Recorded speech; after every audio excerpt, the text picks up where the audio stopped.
Hello, good morning students. आज हम लोग पढ़ने जा रहे हैं नया चैप्टर क्वाड्रिलेटरल। ठीक है, सबसे पहले हम लोग ये जानेंगे कि क्वाड्रिलेटरल कहते किसे हैं। ठीक है, क्वाड्रिलेटरल का डिफिनीशन हम लोग जानते हैं कि एक closed figure bounded by 4 line segment is called quadrilateral. यानी जो 4 लाइन सेगमेंट से घिरा होता है उसी को हम क्वाड्रिलेटरल कहते हैं। ठीक है, जैसे ABCD is a quadrilateral.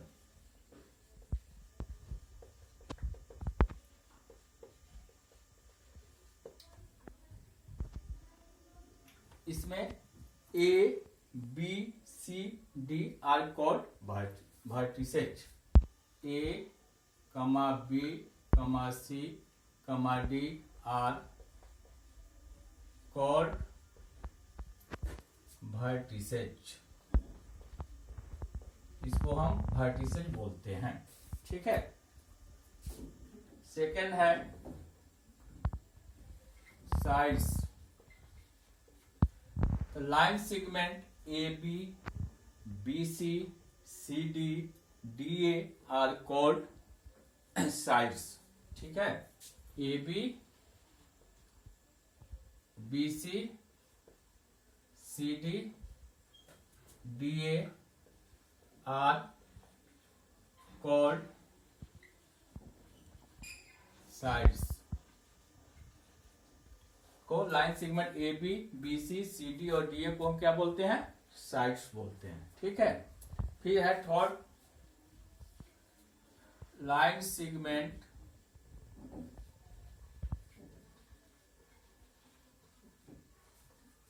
AC and BD are called diagonal. यानी AC और BD क्या है? इसका डायगोनल्स है। ठीक है, फिर आगे देखते हैं। Angle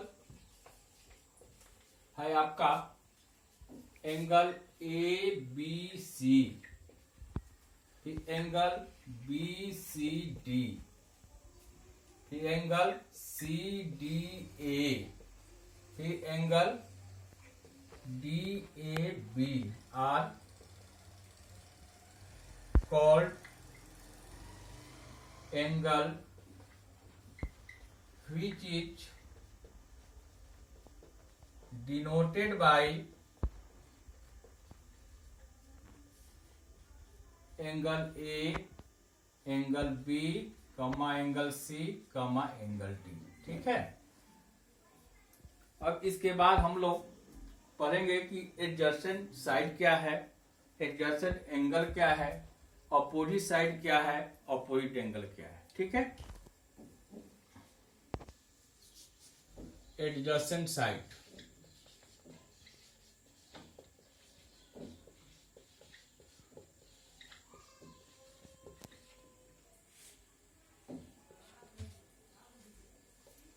a side which are common end point are called adjacent side. जिसका कॉमन एंड पॉइंट हो उसको हम एडजसेंट साइड कहते हैं।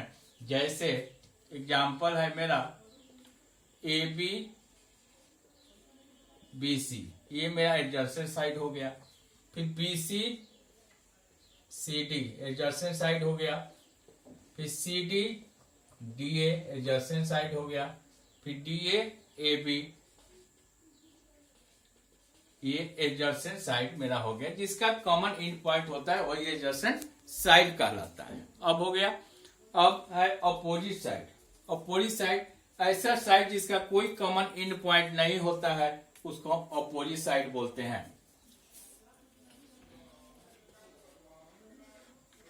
अपोजिट साइड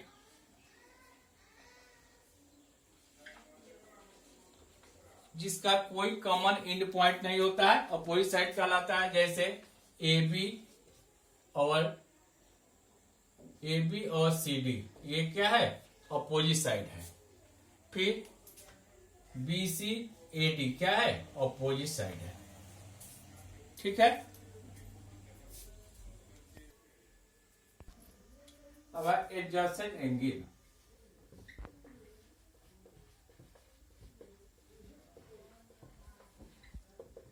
एडजेसेंट एंगल हम उसको बोलते हैं जिसका आर्म कॉमन हो। ठीक है, जिसका आर्म कॉमन होता है उसी को हम एडजेसेंट एंगल बोलते हैं। जैसे एंगल ए एंगल बी मेरा एडजेसेंट एंगल हुआ, फिर angle B angle C adjacent angle हुआ, angle C angle D adjacent angle हुआ, फिर angle D angle A adjacent angle. ठीक है, इसको बोलते हैं एडजेसेंट एंगल। ऑपोजिट एंगल क्या है,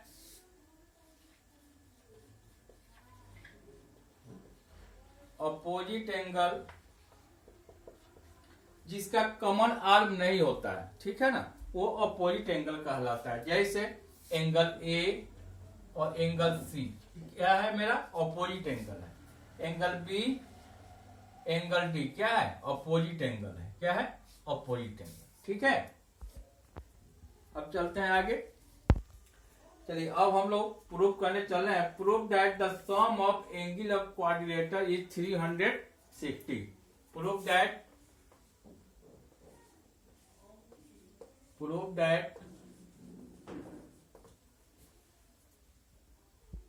the sum of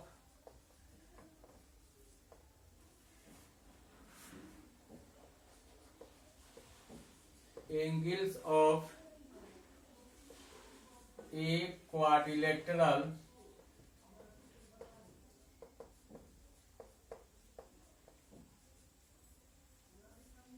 is 360 degree. हमको प्रूव करना है कि क्वाड्रिलेटर के सभी एंगल का सम 360 होता है। ठीक है, फिर हम फिगर बनाते हैं क्वाड्रिलेटर का।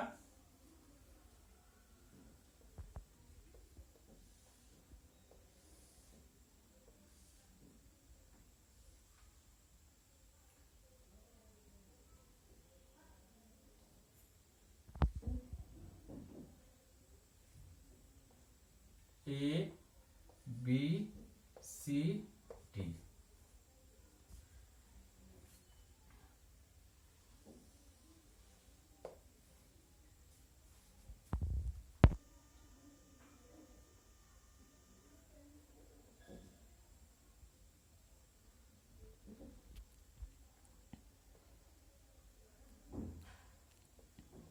ठीक है, मान लिया कि ABCD एक क्वाड्रिलेटरल है। Let ABCD is a quadrilateral।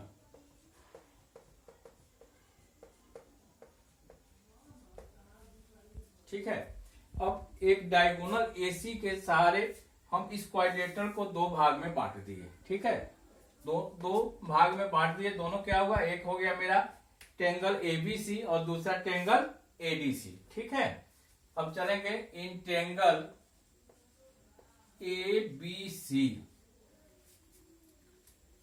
तो क्या होगा, angle 2 plus angle B plus angle 3 is equal to 180। हम लोग जानते हैं कि ट्रायंगल का तीनों एंगल का सम कितना होता है, 180 डिग्री। ठीक है, फिर again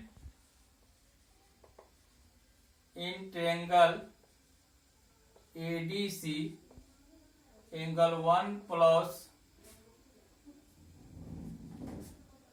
angle D plus angle 4 equal to 180। Second equation ही हो गया। ठीक है,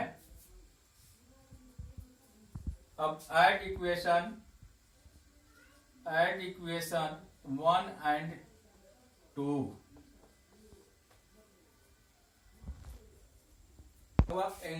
angle 2 plus angle B plus angle 3 plus angle 1 plus angle D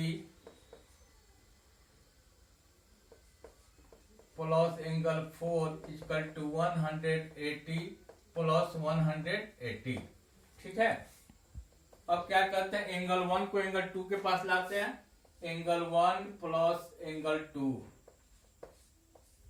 plus angle B plus angle 3 plus angle 4 plus angle D is equal to 360।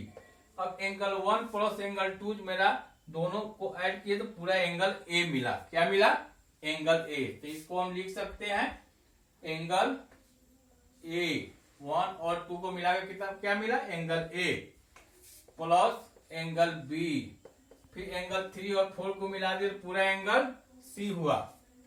Angle C plus angle D equal to 360। यही हमारा prove करना था। अगला question है मेरा, the four angle of quadrilateral are in the ratio 2:3:5:8। Find the angle. इसमें हमको quadrilateral के एंगल का रेशियो दिया हुआ है, हमको एंगल निकालना है। तो हम क्या करेंगे, लिखेंगे let ratio be x, then first angle क्या होगा मेरा 2x, second angle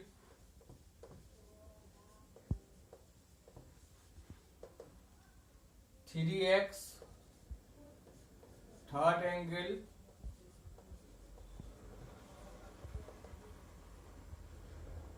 5x, fourth angle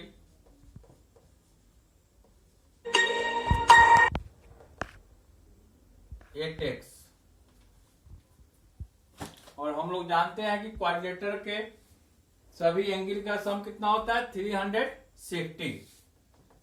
तो क्या होगा 2x plus 3x plus 5x plus 8x equal to 360 degree. चारों एंगल को ऐड करते हैं। 18x equal to 360 equal to 360 by 18, यानी x इक्वल टू 20 डिग्री आ गया। ठीक है, ये x का वैल्यू आया। अब हम अलग अलग एंगल निकालते हैं। फर्स्ट एंगल है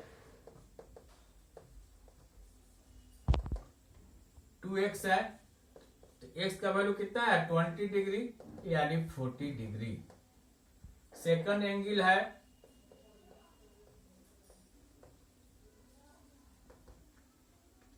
3x है, तो 3 इंटू 20 यानी 60 डिग्री। थर्ड एंगल है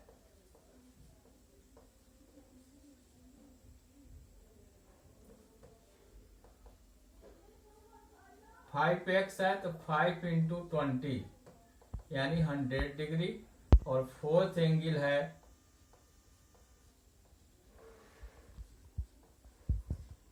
8x है, 160 डिग्री। दैट्स ऑल, यही हुआ।